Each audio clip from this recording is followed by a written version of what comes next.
Bonjour et bienvenue à une capsule Mac Québec. On a Monsieur André Ducharme ici présent qui de la Rive-Sud qui nous a posé une question et on l'a invité à venir nous la poser pour que vous puissiez bénéficier de toutes ces informations-là qu'on a ramassées.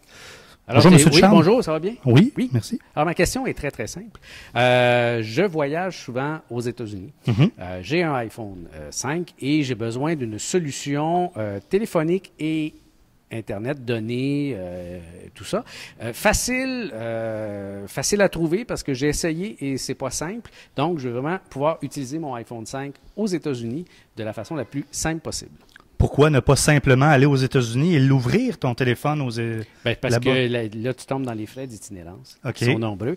Oui, on peut s'acheter des forfaits ici, mais ça coûte assez cher et il n'y a pas tant de minutes, il n'y a pas tant de données. Donc, je veux vraiment quelque chose de plus souple et de moins cher. En prévenant, en fait, votre fournisseur de services que vous allez aux États-Unis, au lieu de payer 10 $ du meg de data, qui est pas beaucoup, vous allez payer un fabuleux 3 $.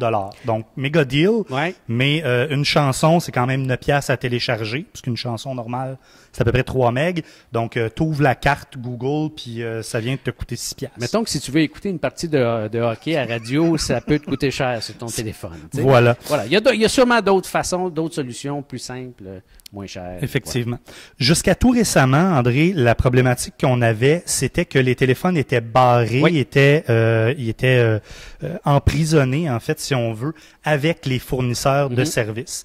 Depuis il y a à peu près un mois, chacun des fournisseurs, que ce soit Bell, TELUS ou Rogers et leur filiale, disons, moins cher. Fido, Kudo, tout ça. Fido, Kudo et l'autre, je m'en souviens plus, c'est Solo. Ça se peut. Oui, Virgin. Oui, je pense que tu as raison. Virgin, en fait. Donc, ils ont offert de débarrer les téléphones pour une somme qui est pas ridicule. Donc, au bout de 3 mois de possession de votre téléphone, vous pouvez contacter votre compagnie. Chez TELUS, c'est 35 $. C'est quelque chose comme ça, oui. Je l'ai fait. Puis chez Rogers, c'est autour d'une 50aine de $. Tu as compris que j'étais sur TELUS? Oui. D'où les voix à la radio là, que j'entends. C'est un peu moi, ça. Voilà. Donc, ce qui se passe, c'est qu'il faut contacter la compagnie, leur demander de débloquer le téléphone et vous allez avoir à brancher votre téléphone à iTunes. Je pense que c'est ça que tu as eu à faire. Oui, exactement. Puis là, le code du téléphone a été débloqué chez Apple et votre téléphone est débloqué. Ça, c'est la première étape. À partir de ce moment-là, votre téléphone peut fonctionner avec une autre carte SIM. C'est la petite carte que vous avez mis à l'intérieur de votre téléphone au départ. Souvent, on l'oublie qu'elle est là. Donc, il faut, à ce moment-là, acheter une deuxième carte SIM. Et pendant un nombre d'années, en fait, tu as fait quelques recherches. Pendant un nombre d'années, on pouvait en acheter chez AT&T aux Exactement. États-Unis. Tu peux aller chez AT&T, acheter une carte SIM et te prendre un abonnement forfaitaire, genre pour un mois ou pour... à la carte. À la là, carte, ce qu'on appelle, exactement. C'est ce que j'ai tenté de faire la dernière fois que je suis allé aux États-Unis, il y a à peu près un mois et demi. Et puis, pour apprendre qu'ils ne le faisaient plus, parce que j'imagine que c'est pas assez payant pour eux autres, j'ai aucune idée, ils le font plus. Il y a d'autres compagnies qui le font, mais qui ont un réseau beaucoup moins performant. Fait que là, tu tombes, c'est comme si tu avais un vieux iPhone 3 à peu près, là. Alors, pour les besoins qu'on a maintenant, c'est beaucoup moins facile. C'est beaucoup moins... bref, ça vaut pas vraiment la peine. Ça coûte assez cher aussi. Puis tu te ramasses avec quelque chose qui n'est pas très, très performant. Alors, je cherchais donc une meilleure solution. Et tu m'as appelé et je t'en ai proposé une qu'on a regardée. C'est la carte Roam Mobility qui est trouvable. Tu l'as acheté où, toi? Je l'ai acheté sur Internet, sur le site de la compagnie. En fait, je pense que c'est roammobility.com. Bref, tu auras une meilleure réponse peut-être, mais je pense que c'est ça. Je suis allé là, tu achètes ça, je l'ai reçu 3 jours après. Sinon, il y a des points de vente aussi qui existent dans les aéroports. On peut retrouver les cartes Roam Mobility. Si vous regardez sur le site de la compagnie, ils vous donnent 2-3 endroits sur l'île de Montréal où vous pouvez acheter la carte, mais le plus simple semble être de le commander de ce que j'ai sur compris, le site web. C'est une entreprise canadienne. De ce que j'ai compris. En tout cas, si c'est nord-américain peut-être, mais certainement canadien. Tu as vraiment affaire, tu payes en dollars canadiens, puis tu reçois ça de quelque part en Ontario, et voilà. Et quand tu actives, la carte te coûte 20 $ dans un premier temps. Et quand tu actives la carte, tu peux demander en fait, tu prépayes le temps que tu veux. Donc, si tu veux pour 30 jours, ce sera, je pense, c'est une soixantaine de dollars. C'est moins cher que ça. Okay. C'est moins cher que ça. Je l'ai pas encore activé. Je suis allé voir ce que j'aurais à faire parce qu'on n'est pas encore rendu là. Ouais, c'est ça. L'activation, c'est assez simple. Tu reçois un numéro de téléphone américain. Oui. Donc, à partir de ce moment-là, si les gens veulent te joindre, ils doivent composer, une fois que tu as mis la carte SIM dans ton appareil et que tu es aux États-Unis, ils doivent composer un numéro américain. Donc, si quelqu'un t'appelle de Montréal, il va avoir des frais d'interurbain. Par contre, toi, tu n'en auras pas si tu les appelles. Parce que c'est Amérique au complet. C'est l'Amérique au complet. Interurbain inclus, tu appelles n'importe où. Ce qui est très pratique en voyage, tu sais, as des réservations de restaurants à faire où tu as besoin d'appeler à tel truc. Bien, souvent, justement, avec ton téléphone, si tu avais un numéro de Montréal pour appeler un restaurant de, je sais pas, New York, qui est à 3 coins de rue, bien, ça te coûtait un interurbain. Bien là, ce problème-là, il est réglé. Excellent. Donc, ça te permet d'avoir un numéro local pour ce qu'il y a à faire. Et peut-être que tu n'es pas au courant de la solution, mais il y a des technologies voix sur IP qui existent, qui te permettraient d'avoir un numéro de téléphone d'ici, que tu configures dans un petit logiciel. Il y en a plusieurs qui existent sur l'App Store. Et à ce moment-là, en fait, ben, tu peux téléphoner avec ça, un peu comme Skype. Oui. Mais tu as vraiment un numéro de téléphone 514. Oui. Les gens téléphonent, ton numéro de téléphone sonne en plein milieu de New York. Et plutôt que de prendre des minutes de cellulaire, ça va prendre de la bande passante. Parce que ça passe sur Internet. OK. On va aussi mettre le lien en bas de la vidéo pour une solution que Sam Vermette, qui est un développeur d'applications iPhone, a donnée. La solution date un peu, mais d'après certains rapports qu'on a, cette solution-là fonctionne encore, mais on ne voulait pas l'essayer. On voulait quelque chose de plus fiable. Oui. On ne voulait pas l'essayer au cas où qu'on soit pogné aux États-Unis avec une solution qui ne marche pas. Donc, nous, on a choisi Roam Mobility. Mais là, il y a un autre problème avec la carte Roam Mobility. Ça va pas bien. Oh, avant qu'on parle de ça, parce que tu parlais des tarifs tantôt. Oui. OK, je suis allé voir ça aussi. Tu peux acheter à la journée. Oui. Une journée, 3 jours, une semaine, un mois. Et là, les tarifs varient selon. Sont différents. Et la bande passante qui est allouée aussi pour chacun des morceaux diffère. OK. Donc, on a une problématique avec la carte Roam Mobility, c'est qu'ils n'ont pas updaté les cartes pour le dernier téléphone de Apple. Ce qui est le cas de la plupart des cartes, d'ailleurs, des autres fournisseurs aussi. Effectivement. Ouais. Donc, on a une carte qui est de la grosseur d'une carte SIM ou d'une micro SIM, mais maintenant, dans nos téléphones, c'est une nano SIM. Ça va très bien.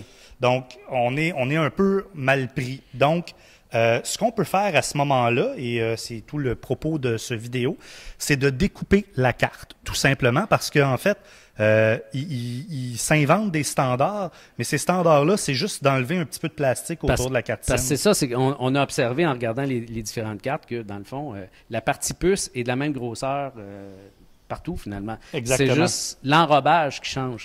Tout à fait. C'est brillant. Donc, il y a sur YouTube, vous pouvez trouver un paquet de vidéos qui vont vous donner un template, un canevas sur lequel vous pouvez coller la carte, faire des lignes, puis après ça, prendre un ciseau. Ou vous pouvez utiliser une technique un petit peu plus éprouvée, qui est d'acheter en fait, c'est le SIM Cutter 5000. Appelons ça un gizmout. Oui, un gizmout. Un gizmout. Qui va faire la coupe de la carte SIM. Donc, c'est assez simple. Je vais te demander de tenir mon micro. Oui, mais je pense qu'il va falloir que tu enlèves un petit bout parce qu'on s'est pratiqué sur une autre carte. Je pense qu'il y a un restant dedans. Il y a un restant de carte dedans. Voilà. On va l'enlever. On sait que ça marche. Ça, c'est la bonne chose. On avait 2 cartes. On n'a pas pris de chance. Il vient de casser la magie de la télé. Je suis le même, moi. Donc, on détache la carte SIM. On s'arrange pour la rentrer dans le gizmout. J'ai déjà peur. Oh, tiens, excuse-moi. Faut que tu as besoin d'un micro. Il disait qu'on enlève la carte SIM et on s'arrange pour la rentrer dans le gizmout, au cas où vous n'ayez pas compris. Voilà. On s'arrange aussi pour que elle chambranle un petit peu. Fait qu'on va la placer. C'est ça, c'est pas précis au nanocentimètre. Oui, c'est ça, c'est pas un cutter laser. Donc, on va déposer le truc comme ça ici. J'ai déjà peur. Et on va... C'est comme taquer quelque chose. Ça me rappelle ma vasectomie. Ça te rappelle-tu la tienne? Non, j'ai pas eu ça encore. Moi, je peux encore me reproduire. C'est fun. Donc, on a la carte SIM ici qui est découpée. On a fait des tests avec celle qu'on a fait précédemment. Elle semble être détectée parce qu'elle veut être activée. Donc, voilà. Ça fonctionne. Voilà. Et après ça, vous utilisez une bonne vieille trombone. Ça fonctionne aussi. De l'air spatial. Vous ouvrez votre téléphone, vous glissez la carte SIM dedans. Et à la suite de ça, ben, il faut téléphoner à la compagnie. C'est bien ça? En fait, ça se fait par Internet, imagine-toi. Okay. Donc, l'activation peut se faire, je vais probablement l'activer dès demain. Activation sur Internet, achat du forfait par Internet aussi. Tu peux dire, ben j'en ai besoin de telle date à telle date, puis voilà, c'est parti. Tu peux aussi, si par hasard, pour une raison X, tu utilises énormément de données ou de... En fait, des minutes, c'est illimité, c'est vraiment pour les données. Si en cours de route, tu te rends compte que, il t'en manque, eux-mêmes t'avisent et tu peux augmenter ta banque de données gratuitement. Avec un numéro 800. Tu parles d'une compagnie qui est là pour ses clients. Oui, c'est ça. T'sais? Et surtout là pour ta carte de crédit dont ils ont le numéro et la date d'expiration. Et le numéro CVS, voilà. CSV. Oui. Donc, ça donne la carte qu'il y a ici. Maintenant, d'autres petites informations. Quand on fait la découpe de la carte, nous, on l'a testé et ce qu'on a vu sur Internet, c'est qu'il disait que une carte SIM standard était un petit peu plus épais que la nano SIM. Nous, on l'a testé, ça a très bien rentré dans le téléphone, il n'y a pas eu de problème. Mais si elle est trop, épaisse, vous pouvez utiliser un papier sablé fin, là, pas le truc rugueux, et peut-être sabler un petit peu la carte. Évidemment, pas du côté où est-ce qu'il y a la puce. Parce que ça ne marchera pas. Écoute, si j'entends parler que quelqu'un a fait ça, là... Ça va arriver. Oui, je sais. Sinon, du côté plastique, on va sabler un peu. Et puis à ce moment-là, elle va s'amincir, elle va très bien rentrer. Mais comme je vous ai dit, nous, on l'a essayé et ça fonctionne très bien. Fait qu'en théorie, une fois que j'ai activé puis une fois que j'ai acheté mon forfait, je m'en vais aux États-Unis. Rendu aux États-Unis, j'enlève ma carte TELUS et je la remplace par cette carte-là. Puis moi, je ferais ça un peu avant de passer les lignes. Là, parce que... moi, je ne laisserais pas une carte connectée comme ça qui a peut-être envie. Là, Non, je vais m'arranger. Là, mais de toute façon, c'est vrai qu'à cette heure, avec les coupures aux douanes, traverser les lignes, c'est très long, je peux te le dire. Alors, oui, c'est beau. Maintenant, parlant de justement passer aux douanes, puis on a allé chercher, parce que là, vous allez avoir une petite carte SIM qui est bonne aux États-Unis, mais il va falloir retirer la carte SIM qui était dans votre téléphone et qui fonctionne ici. Vous allez vouloir la remettre dans votre appareil quand vous allez revenir. Donc, où serrer ça, où placer ça? Eh bien, il y a un projet qui s'appelle Simple Case sur Kickstarter qui vient d'être financé. Peut-être que si vous allez voir sur la page de Kickstarter, vous allez voir, il y a souvent un site par la suite qui vous permet d'en commander d'autres. Donc, ils demandaient 20 000 $, ils en ont eu 21 000. Et c'est simple, en fait, c'est un case, c'est un étui à iPhone, mais quand on enlève l'iPhone, à l'intérieur, il y a de l'espace pour mettre ces cartes SIM et le petit outil, qui n'est pas celui-là, mais que Apple fournit. Je ne sais pas si tu es au courant, mais il y a quelques années, Apple a acheté une licence sur un matériel du futur qui s'appelle le Liquid Metal. Ça me dit de quoi, mais je ne sais pas ce que c'est. C'est un métal, en fait, qui a la propriété d'être beaucoup plus léger que l'aluminium, mais beaucoup plus solide aussi. Okay. C'est une espèce d'alliage qu'une compagnie, une petite start-up a développé. Et là, tout le monde disait ils vont faire des ordinateurs là-dedans, mais ça coûte une fortune du Liquid Metal. Ils ne sont pas prêts à faire ça. Okay. Le seul objet que Apple a fait en Liquid Metal, c'est cette pin-là qui donne avec les téléphones. Le Gizmo Tapin. Le Gizmo Tapin. Et il est maintenant, en fait, il est fourni seulement avec les iPhones. Donc, ça leur coûtait tellement cher. Je suis même pas sûr que j'en ai eu un avec mon iPhone de ça, moi. Avec l'iPhone, il y en a un. J'allais regarder dans ma boîte. Avec le iPad, c'est vraiment ça. C'est une trombone qui donne. Je pense que le vendeur l'a gardé. Ça se peut. Il doit se le faire fondre, puis il se fait des plombages en liquid metal. Donc, on a commandé un Simple Case. On ne l'a pas encore parce que le produit n'est pas encore fabriqué. C'est ce qui arrive avec Kickstarter.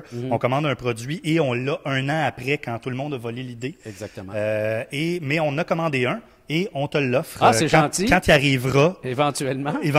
Pour tes prochains voyages. Parfait. Tu vas pouvoir utiliser ça pour tester sur le terrain puis vous dire si ça marche. Excellent. Oui. Merci. Et puis, on vous invite en fait à laisser dans les commentaires plus bas si jamais vous avez eu des expériences de vous connecter soit aux États-Unis, soit outre-mer. Dans les Europes. Dans les Europes ou en Asie et que ça a bien fonctionné. Votre petite recette, on on vous demande de nous la partager en commentaire en bas. Eh bien, merci. Merci, André. Tu es toujours d'une aide très utile, finalement. Hein? C'est ça. Non, c'est vrai, il est vraiment bon. Ça fait une couple de fois qu'on jase. Oui. Sinon, on finit toujours, en fait, nos capsules ou nos podcasts. Où est-ce qu'on peut te retrouver sur et pas sur les internets? Bien, sur les internets, j'ai deux grosses activités. Ma principale étant Twitter. Je suis un gros tweet, un gros Twitter. Où je pense que je suis rendu à pas loin de 60 000 abonnés. Et c'est très vrai, et j'y tiens, je réponds à tout le monde. Okay. Y compris les gens qui m'insultent. Je leur réponds pas longtemps. Je leur donne une deuxième chance. Après ça, c'est bloqué. Mais pour le reste, je suis très fin et je suis vraiment très accessible. Sur Facebook, je suis moins accessible. Par contre, j'ai des mises à jour publiques que je fais régulièrement. Mais ça, je garde ça plus pour mes intimes. J'ai des photos de moi tout nu, des choses comme ça. Puis, je voudrais pas que tout le monde soit jaloux. Mais voilà. Twitter, c'est André Ducharme. C'est simple, pas d'accent, évidemment. André Ducharme. André Ducharme. Puis Facebook, vous me trouverez bien et je serai là. Parfait. Ben, pour ce qui est de nous, vous pouvez nous trouver sur le compte Twitter de Mac Québec. Vous pouvez me trouver sur mon compte Twitter Alex Cornelier. Vous pouvez aussi suivre le compte Twitter de ClickPomme, qui est l'endroit qui nous a reçus aujourd'hui dans sa cuisine, manifestement, très joli. Pour faire cette démonstration-là. Presque parfaite. C'est ça. Au revoir. Oh! Excellent. Merci. Au revoir.